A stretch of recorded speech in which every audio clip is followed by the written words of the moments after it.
entitlement programs are effectively stealing from future generations. How do you put it all together? How does your investment philosophy reflect your personal views? I wouldn't say it's my investment philosophy. It's just a concern I have. And let me say, when Al Hunt said this is easily fixable, I think it's a mistake most people make in investments. They look at the present instead of the future. And if you analyze the debt as stated out there, it looks like it's fixable. We do a little chains here, a little chain here. Erik, that's not the case. Those charts we showed earlier had no demographics in them. What's going to happen now?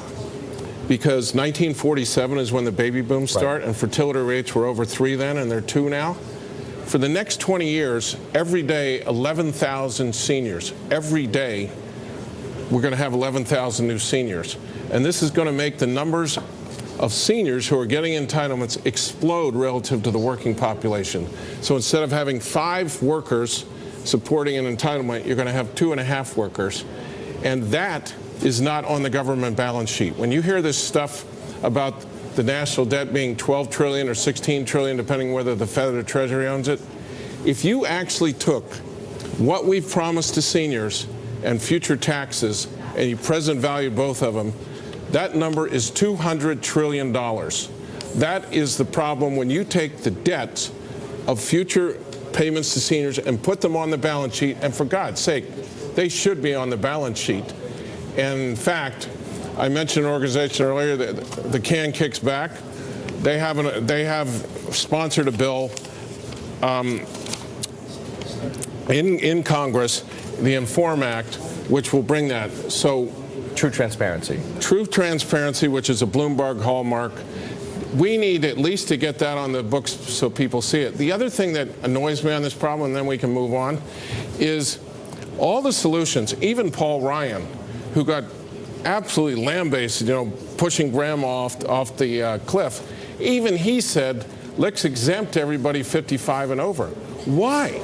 They've already gotten this huge share of the pie, and this problem is compounding away.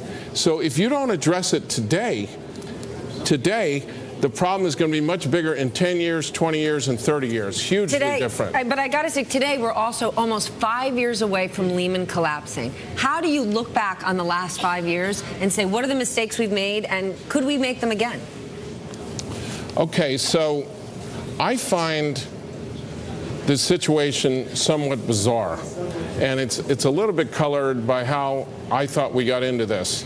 And I actually did well in the financial crisis because I believed this was the reason we got into it. And I'm not saying it was the major reason, but a necessary condition to have a financial crisis, in my opinion, is too loose monetary policy that encourages people to take undue risks and go out on the risk curve and do silly things.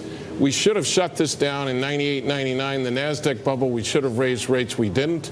Then when we got the implosion, the Fed eased in 2002 because they were trying to offset what happened in that decline. Stan, extraordinary having you on with us today. Great getting your thoughts. Thank you so much. Good luck on your college tour. Stan Druckenmiller of Duquesne joining us for an exclusive today.